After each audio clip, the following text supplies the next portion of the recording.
I'm Richard Taylor and I'm here on Petersfield in central Cambridge, just opposite Parker's Piece by the fire station and opposite Parkside Pools. Now I've come down here today because our local councillors are proposing a new law to apply just to this green space here, which would ban drinking alcohol or having an open container of alcohol.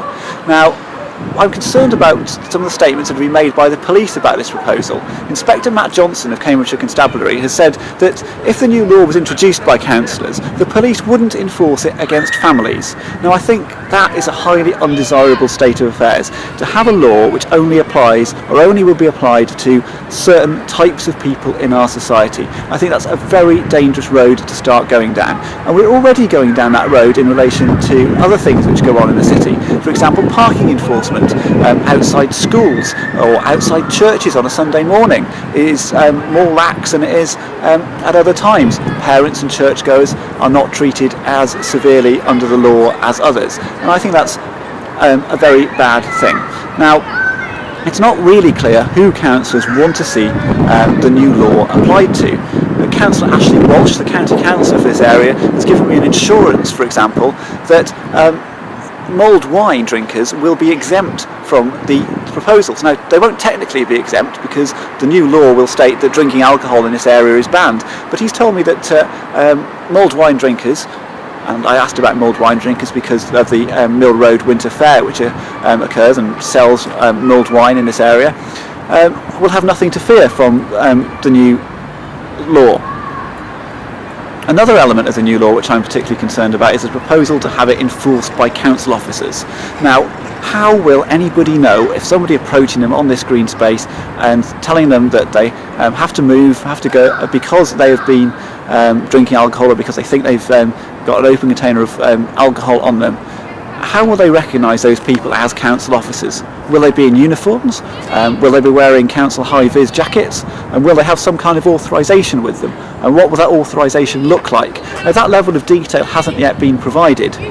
There's actually another option, and one option is that the council officers could be accredited by the chief constable, who could designate them some powers of PCSOs in order to enforce this new law if councillors bring it in. We don't know yet if that is part of the proposals, and that's certainly something that I've been campaigning against elsewhere, where we've seen police powers given to security guards at Addenbrooke's, for example.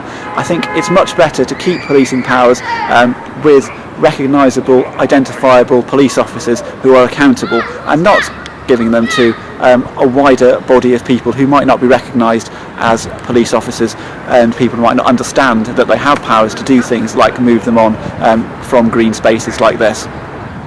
Now, there is a real problem which councils are trying to address, and that is some alcoholics who decide to come outside and drink on the streets of Cambridge, and they cause a problem when in their groups they behave in a way which intimidates and frightens other people, for example by shouting loudly, having arguments, and even sometimes fighting. It's something that I've experienced myself. It's something that intimidates me too. Although I'm relatively young, I've often got my bike with me. It's quite easy to take another route or to avoid the area. That's not the case for many people who feel very vulnerable, particularly elderly people on foot who can't simply avoid the problems. Now, I think we do have to tackle this, but I don't think that the way to do it is via the council's proposals for a selectively enforced ban on alcohol on just this space.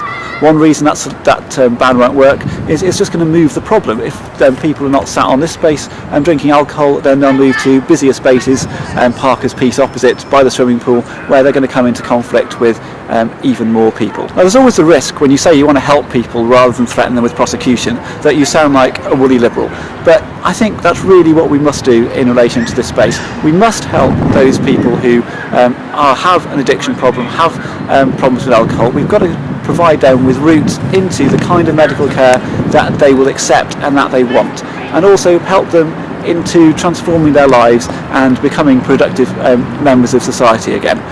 That's the kind of help that we need to be offering. We need to be finding out what these people want and understanding how they can be helped. It's important to say that these people are not generally homeless. These are people who are alcoholics, who decide to come out to drink alcohol on the streets and in the green spaces of Cambridge because they choose to do so with others and out in the open air rather than at home in their homes. Before councillors consider the proposals, I would like to see them have a copy of the kind of notice which either their officers, PCSOs or police officers will be giving those they think have been drinking on this space or that they think have got an open container of alcohol. I think those notices should be really clear, and we've had some problems with these kind of notices in relation to dispersal orders which have been issued in Cambridge, which have been very difficult to understand for the people who've received them. I think it's very important that something is handed over in writing, particularly if we're dealing with drunk people who might want to, when they sober up later, have a look and have a read about what it is they've been ordered to do and why.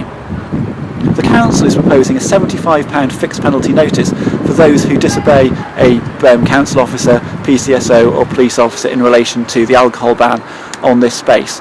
And those who pay that £75 will not be prosecuted. Now, I'm slightly uncomfortable with this kind of thing where you can pay some money in order not to be prosecuted. That sounds to me very dodgy. It's almost a case of bribing the state. If something is serious enough to lead you to the potential of being prosecuted for a criminal offence, then you should be prosecuted for it whether or not you've got £75. In this case, I don't think this is something that is serious enough to actually ever end up being prosecuted as a criminal offence. And I think the council seem to agree with me in that the proposal says that if someone doesn't pay the £75, the next step is not to prosecute them in the magistrates' court, but is to try and recover the £75 from them with the assistance of the police.